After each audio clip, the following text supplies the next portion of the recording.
तो जैसा कि आप लोगों ने इस सीरीज में अब तक देखा कि फ्लेम फेरी जाओ मैंशन पर अटैक कर देती है ताकि वो अपने हेवनली फायर फ्रूट को वापस हासिल कर सके।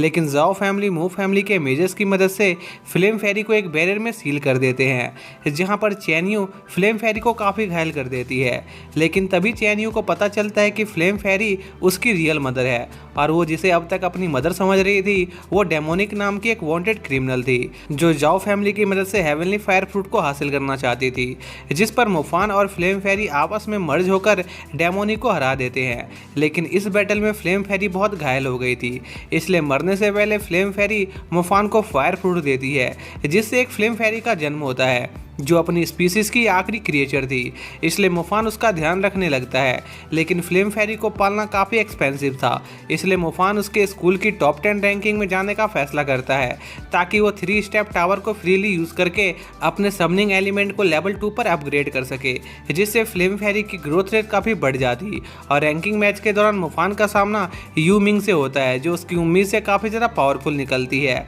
अब आगे तो इस पार्ट की शुरुआत में हम देखते हैं कि मुफान को पता चलता है कि यूमिंग की इनहेरिटेड एबिलिटीज़ साइकिक एलिमेंट की थी, इसलिए अगर मुफान यूमिंग के अटैक को काउंटर करना चाहता था तो उसे यूमिंग के साइकिक एलिमेंट के एक्टिवेट होने से पहले ही उस पर हमला करना होगा। लेकिन मुफान के मैजिक एबिलिटी के एक्टिवेट होने से पहले ही यूमिंग मुफान पर अटैक करके उसके मैजिक को डिस्टर्ब कर देती है और मुफान पर अपने फायर फिस्ट फॉलो अप से अटैक करती है, जिस पर मुफान अपने बूट्स का यूज़ करके यूमिंग के अटैक से बचने की कोशिश करता है। लेकिन अपने बूट्स का इस्तेमाल करने के बावजूद भी मुफान बड़ी मुश्किल से यूमिंग के अटैक को डॉज कर पाता है, क्योंकि यूमिंग के फायर फिस्ट की रेंज नॉर्मल लोगों से 2 गुना ज़्यादा थी। इसी बीच हम मुफान के प्रोफेसर्स को देखते हैं जो आपस में मुफान और यूमिंग की फाइट के बारे में बात कर रहे होते हैं, जहां हमें पता चलता है कि यूमिंग की साइकिक एबिलिटीज़ उनके यूनिवर्सिटी में सबसे स्ट्रॉन्गेस्ट थी और इसके साथ ही यूमिंग फायर मैजिक में भी काफ़ी माहिर थी, इसलिए उन्हें यूमिंग के सामने मुफान के जीतने के चांसेस काफ़ी कम लग रहे थे। इसी बीच यूमिंग अपना नेक्स्ट अटैक तैयार करने लगती है, जिस पर मुफान फेंड्रिर को उसकी मदद करने वहां पर बुलाता है। लेकिन तब तक यूमिंग अपने 9 पैलेस फायर स्पेल से मुफान पर अटैक कर देती है, जिस पर मुफान फेंड्रिर की मदद से यूमिंग के 9 पैलेस मैजिक अटैक को ब्लॉक करने लगता है, जो देखकर मुफान के दोस्तों को मुफान की चिंता हो रही होती है। लेकिन वहीं दूसरी तरफ मुफान के दुश्मनों को मुफान को मुश्किल में देखकर मजा आ रहा होता है। इसी बीच मुफान का नेकलेस उसके गले से गिरने वाला होता है, जिसे पकड़ने के चक्कर में मुफान यूमिंग के एक अटैक से बच जाता है जो उस पर डायरेक्टली पॉइंटेड था, जिस पर मुफान सोचता है कि उसकी किस्मत बहुत अच्छी है। इसी बीच यूमिंग का अटैक पूरे स्टेडियम में तबाही मचा रहा होता है, जिन्हें मुफान किसी तरह डॉज कर रहा होता है और इन द एंड मुफान यूमिंग के अटैक से सही सलामत बच जाता है। और मुफान को सही सलामत देखकर ऑडियंस को काफ़ी ज़्यादा गुस्सा आ रहा होता है, क्योंकि वो सभी मुफान से नफरत करते थे और सोच रहे होते हैं कि अगर मुफान के पास 2 एलिमेंट नहीं होते तो अब तक मुफान ये मैच हार चुका होता। इसी बीच मुफान को महसूस होता है कि डीन ने उसे जो नेकलेस दिया था उसमें साइकिक एलिमेंट को रेसिस्ट करने की पावर थी, इसलिए मुफान उस नेकलेस का यूज़ करके कुछ करना चाहता था। लेकिन इसके लिए मुफान को थोड़ा समय चाहिए था, इसलिए मुफान फेंड्रिर को थोड़ी देर यूमिंग का ध्यान भटकाने को कहता है, क्योंकि उसके पास इस मैच को लंबा खींचने के अलावा और कोई चारा नहीं होता। और मुफान उम्मीद कर रहा होता है कि शायद से वो यूमिंग के किसी कमजोरी का पता लगा सके। इसी बीच हम यूमिंग को देखते हैं जो फेंड्रिर के अटैक के लिए तैयार थी और अपने साइकिक एलिमेंट का यूज करके यूमिंग फेंड्रिर को अपने कंट्रोल में कर लेती है और उससे अजीब हरकतें करवाने लगती है, जो देखकर मुफान फेंड्रिर को वापस उसके दूसरे लैब में भेजने की कोशिश करता है। लेकिन यूमिंग मुफान को ऐसा करने नहीं देती और उस पर एक अटैक लॉन्च कर देती है जो मुफान को डायरेक्ट हिट कर जाता है। और हम देखते हैं कि मुफान ने अपने आप को प्रोटेक्ट करने के लिए कोई भी मैजिकल आर्मर नहीं पहन रखा था। तभी मुफान अपना एक अटैक प्रिपेयर करने लगता है, जिस पर यूमिंग मुफान के मैजिक को डिस्टर्ब करने की कोशिश करती है, जिस पर मुफान डीन के नेकलेस का यूज करके यूमिंग के अटैक को रेसिस्ट कर देता है और अपना मैजिक कास्ट करना जारी रखता है, जिसके बाद मुफान यूमिंग पर अपने फेरी फीस्ट फायर मैजिक से अटैक करता है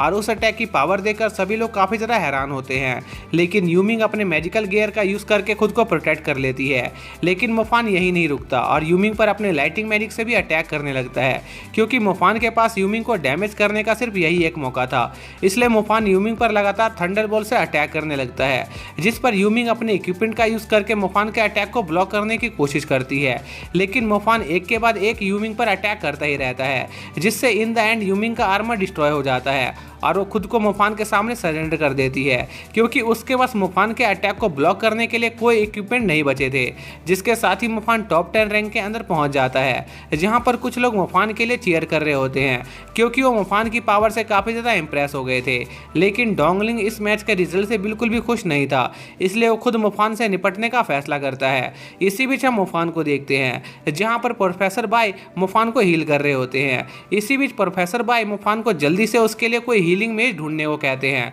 क्योंकि मुफान की ट्रीटमेंट करते वक्त प्रोफेसर बाई को मुफान की बॉडी के अंदर मौजूद डीमन एलिमेंट के बारे में पता चल गया था, और किसी कारण से वो डीमन एलिमेंट काफ़ी ज़्यादा अनस्टेबल हो रहा था। इसलिए अगर मुफान ने जल्दी कुछ नहीं किया तो यह मुफान के लिए काफ़ी खतरनाक हो सकता था। इसलिए प्रोफेसर बाई मुफान को एक हीलिंग मेज से मिलने की सलाह दे रहे थे, लेकिन मुफान को इसकी बिल्कुल भी चिंता नहीं थी। और मुफान प्रोफेसर बाई से पूछता है कि क्या वो फेंडिर को भी हील कर सकते हैं, लेकिन सैडली प्रोफेसर बाई को समन क्रिएचर के बारे में नॉलेज नहीं थी, इसलिए वो फेंडिर को ट्रीट नहीं कर सकते थे। इसी बीच मुफान कुछ स्टूडेंट को आने वाले वर्ल्ड स्कूल कॉम्पिटिशन के बारे में बात करते हुए सुनता है, जिसमें मुफान के लिए एक सीट पहले से ही रिजर्व कर दी गई थी, जिससे उन्हें जलन हो रही थी और वो चाहते थे कि मुफान उस कंपटीशन में काफ़ी बुरी तरह से हार जाए। और यह सब मुफान भी सुन रहा होता है, जिस पर प्रोफेसर बाई मुफान को इन सब चीज़ों को इग्नोर करने को कहते हैं और उसे वर्ल्ड स्कूल कंपटीशन के लिए तैयारी करने की सलाह देते हैं, क्योंकि वर्ल्ड स्कूल कंपटीशन मुफान की सोच से भी काफ़ी ज़्यादा डिफिकल्ट होने वाला था। इसी दौरान हम सीहा और उसके एक पार्टनर को देखते हैं,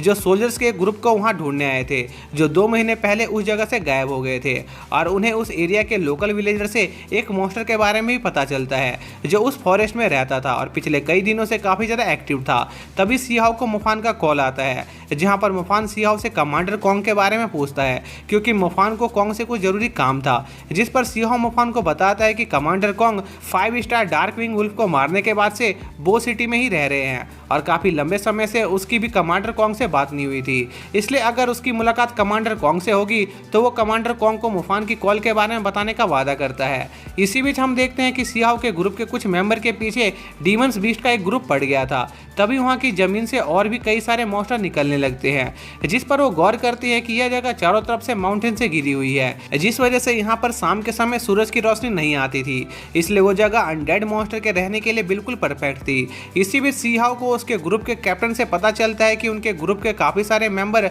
उन अनडेड मॉन्स्टर के हाथों मारे गए हैं, इसलिए उनके पास उस जगह से निकलने के अलावा और कोई चारा नहीं होता और वो सभी वहाँ से अपनी जान बचाकर भागने लगते हैं। लेकिन इसमें कुछ मॉन्स्टर उनके एक साथी को पकड़ लेते हैं, जिस पर जैंग अपने मैजिक का यूज करके उस आदमी को बचा लेता है और उनके ग्रुप का कैप्टन उस आदमी की मदद करने जाता है। लेकिन एक मॉन्स्टर उस आदमी को पकड़ लेता है और उसे बचाने के चक्कर में सीहाओ का कैप्टन भी चारों तरफ से मॉन्स्टर से गिर जाता है और एक मॉन्स्टर वहां आकर सीहाओ के कैप्टन पर अटैक करके उसे जान से मार देता है। जहां पर मरने से पहले सीहाओ का कैप्टन सीहा और उसके साथी को किसी भी हालत में रात होने से पहले इस फॉरेस्ट से निकलने का ऑर्डर देता है, जिस पर सीहा और उसका साथी अपनी जान बचाकर वहां से भागने लगते हैं। लेकिन तभी सीहाओ का साथी एक गड्ढे में गिर जाता है और हम देखते हैं कि बहुत सारे अनडेड मॉन्स्टर उस गड्ढे से निकलकर ऊपर आने की कोशिश कर रहे होते हैं। तभी वहां पर वही मॉन्स्टर आ जाता है जिसने सीहाओ के कैप्टन को मारा था और उस मॉन्स्टर ने सीहाओ के कैप्टन की खाल पहन ली थी, जो देखकर सीहाओ काफ़ी ज़्यादा डर जाता है और गलती से उस गड्ढे में गिर जाता है, जिसमें काफ़ी सारे डीमंस उस पर चढ़ रहे होते हैं। जिसके साथ ही यह पार्ट यहीं पर एंड हो जाता है।